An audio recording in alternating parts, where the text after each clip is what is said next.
Hey, what's up, guys? You're tuning in to howtoplaystock.com. My name's Casey. In today's video, I'm going to be covering the cryptocurrency legislation laws that I was talking about in a previous video. This is coming from Zero Hedge, and this was written on June 14th, 2017. Today's June 21st of 2017. So, the title to this article is "You Won't Believe This Stupid New Law Against Cash and Bitcoin."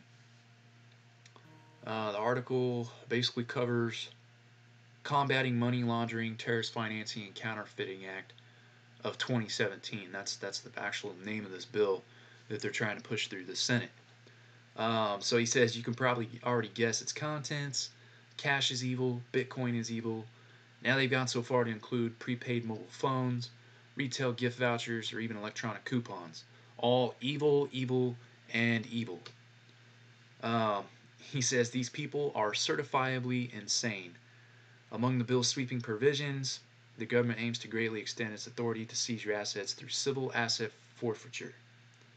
Um, Let me see who this was written by the way. Tyler Durden. That's the guy's name here. I'm sure that's not his actual name. Um, Probably wants to remain anonymous on this. So they're talking about civil asset forfeiture. The guy who wrote this article, he says, here's the thing though. They've also vastly expanded on the definition of such financial crimes, including failure to fill out a form if you happen to be transporting more than 10,000 worth of monetary instruments. Um, so if you're moving in and out of the country with $10,000 worth of cash, Bitcoin, whatever it is, you better let your government know. Have too much cash, you better tell the government.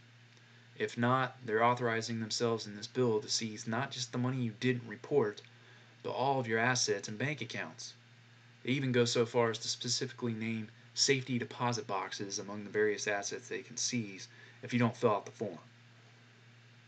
So, um, you know, this is just another reason they're saying to consider storing cash, gold, and silver in an overseas safety deposit box. If you have any type of savings or valuable assets in a safety deposit box at a bank, yeah, I would have to say you freaking got an IQ of like 5. And that's not, I mean, I'm not trying to offend anybody by saying that. Um, but I mean, it's the truth. All you have to do is go look at the fractional reserve lending um, that every bank follows, when it comes to holding money in reserves.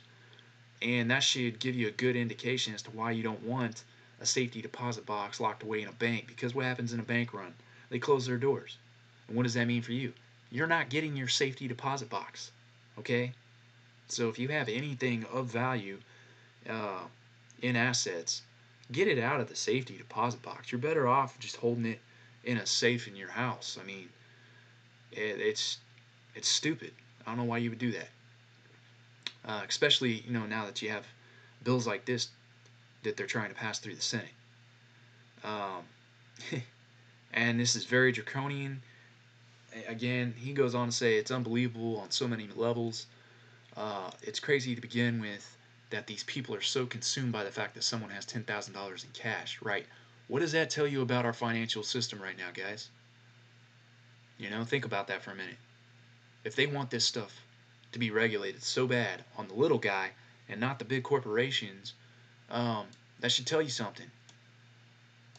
I keep talking about how the markets are coming down eventually, and when they do, people are gonna, there's gonna be bank runs. People are gonna try to be getting their money out of the banks.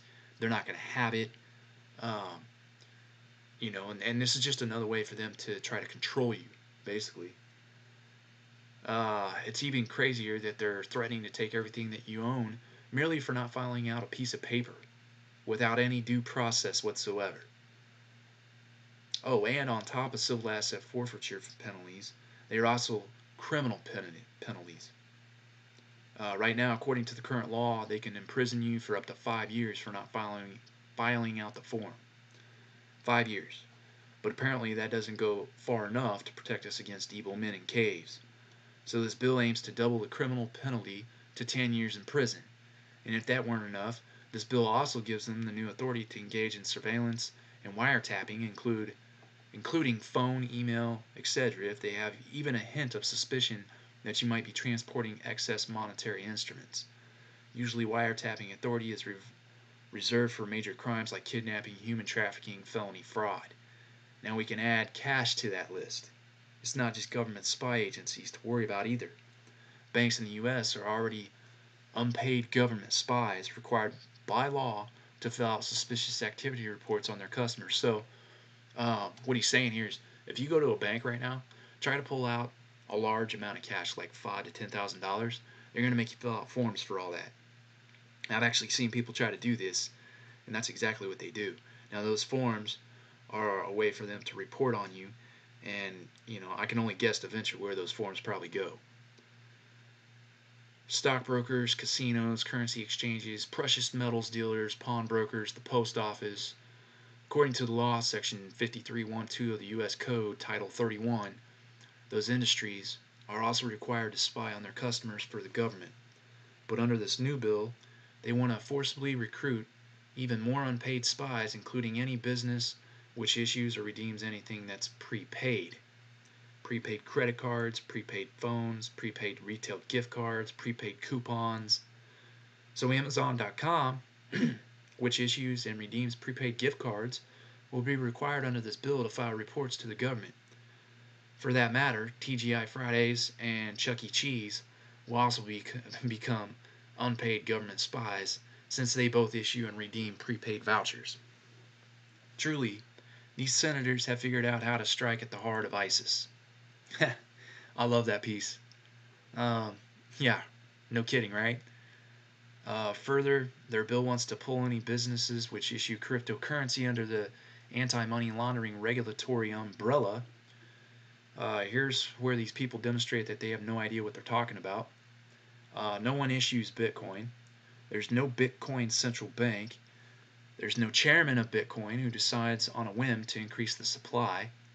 Bitcoin is created automatically, amounts that are predetermined by its code and its software. So the Senate is essentially trying to force the Bitcoin core software to comply with money laundering regulations. So he goes on, he says, how pathetically clueless are these guys? The bill also attempts to drop a major bomb on Bitcoin by including it in the list of monetary instruments that must be reported when entering or leaving the U.S., like I was talking about earlier. So if you're leaving the U.S. and you're coming back and you got $10,000 worth of Bitcoin or cash, you better report that. So theoretically, he's basically just re-emphasizing what I just said here. And if you don't comply, you face the penalties of prison time, civil asset forfeiture. Let's see here. In closing, he says the respective secretary and commissioner would present their findings to Congress no later than 18 months after passage of the bill. The obligation to declare amounts in any form over $10,000 exists, irrespective of whether custom officials have a way of detecting such holdings. Since digital currencies technically travel with the holder wherever the holder goes, one would have to declare one's entire crypto portfolio each time the holder entered the U.S. Such a declaration is not required for travelers who may happen to have bank accounts or precious metals worth more than $10,000 stored outside the United States. The type of infrastructure required to detect foreign holdings may come in the form of expanding foreign accounts, Tax Compliance Act to currently unregulated foreign cryptocurrency exchanges, and to non-U.S. citizens. FATCA currently only applies to U.S. account holders of certain foreign financial and non-financial institutions. Some type of global monitoring of blockchain activity or extreme vetting at the border and penalties for non-disclosure that would encourage full disclosure. So, I'm not actually reading the bill itself here. It's just an article on the bill. You have to think of things like EEA, which is the Ethereum Enterprise Alliance. Okay, you have major Fortune 500 companies on board with the infrastructure building, development projects, and that's what the EEA is a group that gets together and decides where the future of Ethereum is going to go. You know, you have JP Morgan and Microsoft, like I was telling you, that are working on development projects right now for that cryptocurrency. You got the UN, who's actually come out and supported uh, the fact of, you know, building out the infrastructure for Ethereum. So if this bill applies to all cryptos, it's going to apply to Ethereum too, and ultimately that's going to affect, you know, the investment into the infrastructure from all these major corporations as well. So honestly, I don't know if I see this passing the Senate. It's too draconian. I believe that you're going to get, and this is just my opinion, I believe you're going to get these major Fortune 500 companies that are involved with the Ethereum Enterprise Alliance, along with JP Morgan and Bill Gates.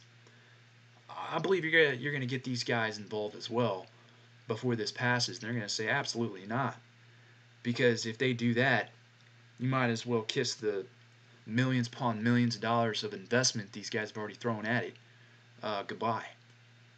And I can tell you right now, when corporations are involved in something with massive amounts of investment, they usually step up to the plate, you know, and they'll go ahead and start protesting themselves. So these senators, I mean, I'm not in government. I did some contracting with the government at once upon a time, and I think these guys have just lost touch with they've lost touch with reality. There's no, it doesn't even make sense. It really doesn't. I'm trying to grip my head around this, and I understand. You know, ooh, it's the terrorists, the bad guy. We got to watch those guys to protect you. Well, it doesn't matter what they do. ISIS, you know, the terrorists, those guys don't care about this shit.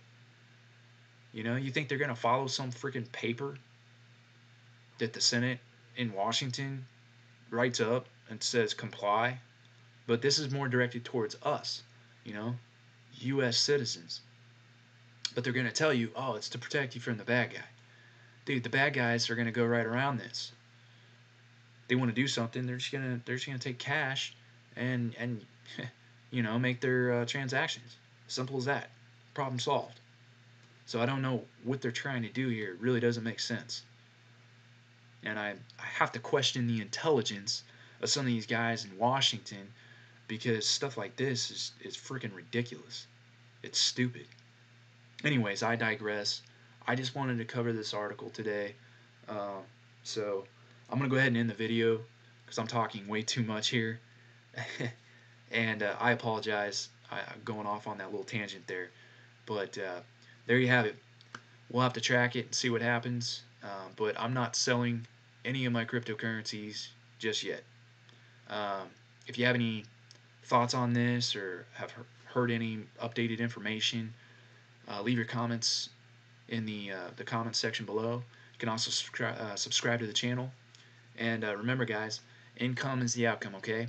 Have a good day, and I will talk to you later.